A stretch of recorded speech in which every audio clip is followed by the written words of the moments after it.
Hello और नमस्कार आप सभी को। और आज फिर एक नए जजमेंट के बारे में बात करेंगे। जैसे कि ये श्रृंखला है लैंडमार्क जजमेंट्स की सुप्रीम कोर्ट के, तो उसी सिलसिले को आगे बढ़ाते हुए जिस जजमेंट के बारे में बात करूँगा वो अपने आप में बहुत ही इम्पोर्टेंट जजमेंट है। ज़्यादातर लोगों को पॉलीग्राफी टेस्ट, नार्को एनालिसिस और ब्रेन मैपिंग टेस्ट जो है इसके बारे में पता होगा, जिसकी मेडिकल टर्मिनोलॉजी जिसे मतलब डिफाइन किया गया है वो brain electrical activation profile BEAP और functional magnetic resonance imaging FMRI। तो brain mapping, narco analysis, polygraphy test को ये जो मेडिकल टर्मिनोलॉजी दी है वो इस प्रकार की है। और उसके अलावा जो स्टैंड अलोन टर्मिनोलॉजी है वो है the deception detection test DDT, जो मेडिकल टर्मिनोलॉजी जिसे पॉलीग्राफी, नार्को एनालिसिस और ब्रेन मैपिंग को एक क्यूमुलेटिव टर्मिनोलॉजी दी है, डिसेप्शन डिटेक्शन टेस्ट। ये मैं नेशनल लाइब्रेरी मेडिकल साइंस के हवाले से जानकारी दे रहा हूँ। तो क्रिमिनल ट्रायल में, क्रिमिनल इन्वेस्टिगेशन में, क्राइम डिटेक्शन में पॉलीग्राफी टेस्ट और नार्को एनालिसिस जो टेस्ट है उसका अहम रोल होता है ब्रेन मैपिंग का। इस हवाले से ये जो जजमेंट है वो बहुत ही इम्पोर्टेंट है। तो जजमेंट है Selvi versus state of Karnataka. एक शॉर्ट बैकग्राउंड बना दूं तो Selvi versus state of Karnataka basically an honour killing की मतलब क्राइम है, जहाँ पे ऑनर किलिंग का क्राइम हुआ था, जहाँ पे एक फादर ने अपने ही डॉटर को इसलिए मार दिया था क्योंकि वो उनकी मर्जी के खिलाफ किसी अलग कास्ट में अपने मनचाहे पसंद लड़के से शादी कर रही थी। तो बेसिक बैकग्राउंड है ये। ऑनर किलिंग के बारे में ज़्यादा बताने की ज़रूरत नहीं है क्योंकि पब्लिक डोमेन में डिस्कस्ड टॉपिक है ये। और हिंदुस्तान के कई कोने में ऑनर किलिंग के मसले आए दिन पाए जाते हैं। ये वाक़या 2004 का है, कर्नाटका में ये वाक़या हुआ था। और ऐसे में जो इन्वेस्टिगेशन के दौरान क्या नार्को एनालिसिस, ब्रेन मैपिंग और पॉलीग्राफी टेस्ट होना चाहिए, ये मसला अंततः सुप्रीम कोर्ट तक जाके इसका निवारण हुआ। तो Selvi versus state of Karnataka जो सुप्रीम कोर्ट का फैसला है, उन्होंने इस पे फैसला देने से पहले उनको जो तथ्य उनके सामने थे उसके हिसाब से उनके कुछ ऑब्जर्वेशंस हैं जो मैं पॉइंट में लाना चाहूँगा कि इनवॉलंटरी अगर है, मतलब कि अगर अक्यूज जो है अगर वो कंसेंट नहीं देता तो आप पॉलीग्राफी टेस्ट वगैरह या ब्रेन मैपिंग या नार्को एनालिसिस नहीं कर सकते हैं। तो जो इशू सुप्रीम कोर्ट के पास वो था, वो मैं अगर इशू कोट अनकोट अगर लीगल लैंग्वेज में ही अगर पढ़ के बताऊँ, whether the involuntary administration of certain scientific techniques namely narco analysis, polygraph examination and brain electrical activation profile BEAP test for the purpose of improving investigation efforts in the criminal cases comes within the scope of meaning of fundamental rights guaranteed to all the citizens. Second issue था whether the involuntary administration of such technique is a reasonable restrictions or on personal liberty as understood in Article 21. And the next question, the question of self-incarnation and whether these tests are protected within the scope of Article 20, subsection 2(3), which says that no person shall be forced to be a witness against himself. तो ये basic issue थे court के सामने. Court ने obviously ये माना कि जब वो दोनों पक्षों की बहस हुई और फिर बाद में जब कोर्ट ने अपना फैसला सुनाया तो कोर्ट ने माना कि कंपल्सरी ब्रेन मैपिंग, पॉलीग्राफी और any other similar test are in violation of article 21 and Article 20, subsection 3 of the Constitution of India.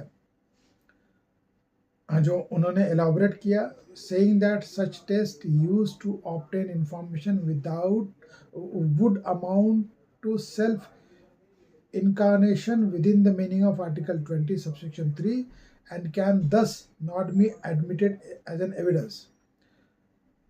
The court also stated that Article 20, subsection 3 protects an individual choices between speaking and remaining silent. Right to silence accused का होता है, criminal trial का वो concept है, irrespective of whether the subsequent testimony proves to show guilt or not. तो basically court ने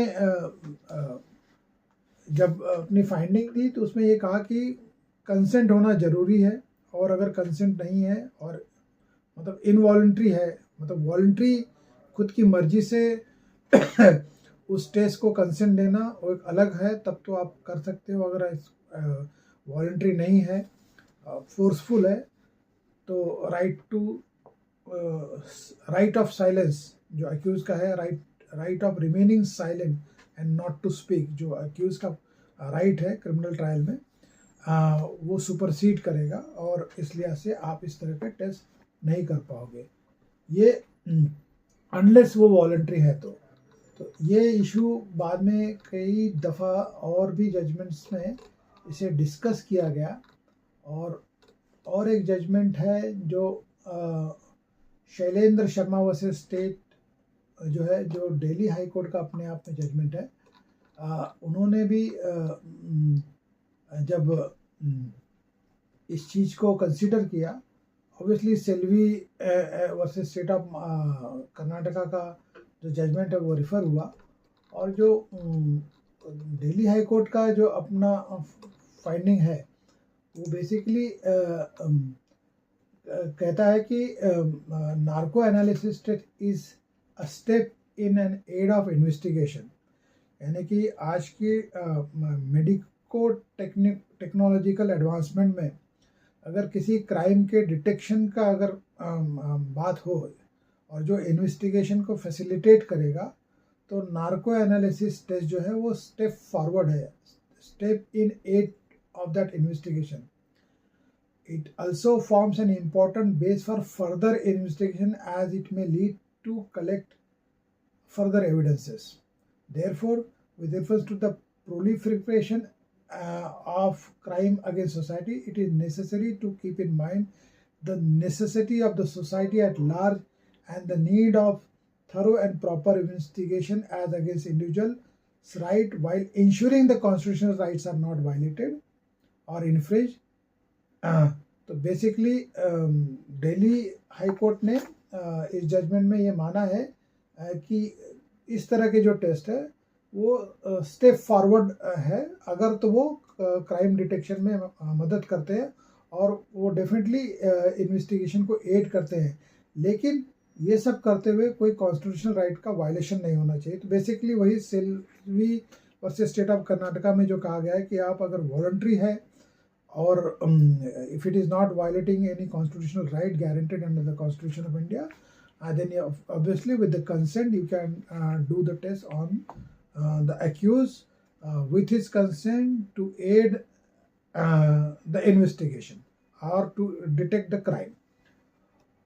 तो ये मद्रास हाई कोर्ट का भी अपना व्यू था. मद्रास हाई कोर्ट का Dinesh Dalmia versus state of Madras जो है, उसमें भी जो मद्रास हाई कोर्ट की जो ओपिनियन है ऑब्वियसली उसमें भी Selvi versus state of Karnataka का डिस्कशन हुआ है, और जो मद्रास हाई कोर्ट ने कन्वे किया है that the investigating agency is required to complete the investigation within a reasonable time. If not, the benefit of delay is given to the accused. If accused fails to cooperate with the investigation process undertaken during custodial interrogation to unravel the mystery surrounding the crime, scientific investigation method may have to be carried out to find the truth. ये Madras high court का अपना finding है Dinesh Dalmia versus state जो है.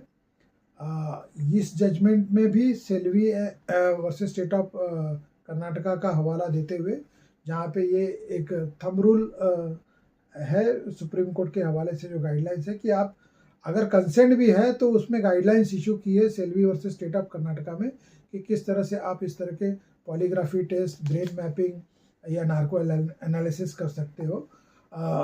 तो basically ये तीनों जो जजमेंट है, Selvi versus state of Karnataka जो सुप्रीम कोर्ट का है, जो अपने आप में लैंडमार्क है इस सब्जेक्ट के ऊपर, फिर मद्रास हाई कोर्ट का है दिनेश दालमिया वर्सेस स्टेट, और फिर बाद में शैलेंद्र शर्मा वर्सेस स्टेट. ये तीनों जजमेंट अगर हम केयरफुली अगर पढ़ेंगे तो ये बेसिकली सपोर्ट ही करते हैं the deception detection test DDT, in short जो पॉलीग्राफी, नार्को एनालिसिस और ब्रेन मैपिंग को मेडिकल टर्मिनोलॉजी दी गई है. Subject to the condition that it is with consent, and while giving a consent and while doing the test, no constitutional rights are infringed or violated, and the guidelines of Selvi versus State of Karnataka is followed in tooth and nail. So इस लिहाज से ये जो judgment है काफ़ी landmark रहा है. और आज की दुनिया में जहाँ पे क्राइम डिटेक्शन अपने आप में एक बेसिकली जो है वो कई सारे जो मसले हैं आज की तारीख में डिजिटल प्रोफाइल पे इन्वेस्टिगेशन होता है.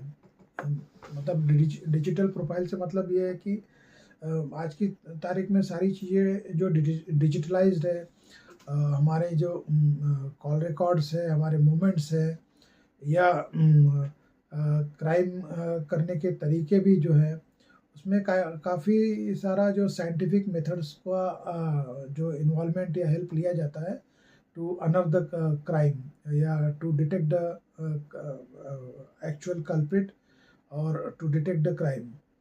तो basically digital finger digital footprint जो है, डिजिटल फुटप्रिंट आज की तारीख में हेवीली डोमिनेट करती है किसी भी क्राइम को डिटेक्ट करने में. और ब्रेन मैपिंग और नार्को एनालिसिस और पॉलीग्राफी ये एक जरिया है जहाँ पे आप तथ्यों को जान सकते हो. हालांकि इसकी एडमिसिबिलिटी इन एविडेंस जो है वो अभी भी सब्सटेंशिएट नहीं है. तो ये एक मसला है. तो मुझे उम्मीद है आपको इस जजमेंट के ऊपर जो डिस्कशन हुआ आपको पसंद आया हो. फिर मिलूँगा अगले जजमेंट के बारे में डिस्कस करते हुए, अगले लैंडमार्क जजमेंट के बारे में डिस्कस करते हुए, जो मेरे इस लैंडमार्क जजमेंट की श्रृंखला का हिस्सा है. तो फिर मिलेंगे अगले जजमेंट में. तब तक के लिए आप सभी से विदा चाहूँगा और शांति बनाए रखिए. दुनिया में लड़ाई चल रही है. खुश रहिए, आबाद रहिए और स्माइल कीजिए. Thank you.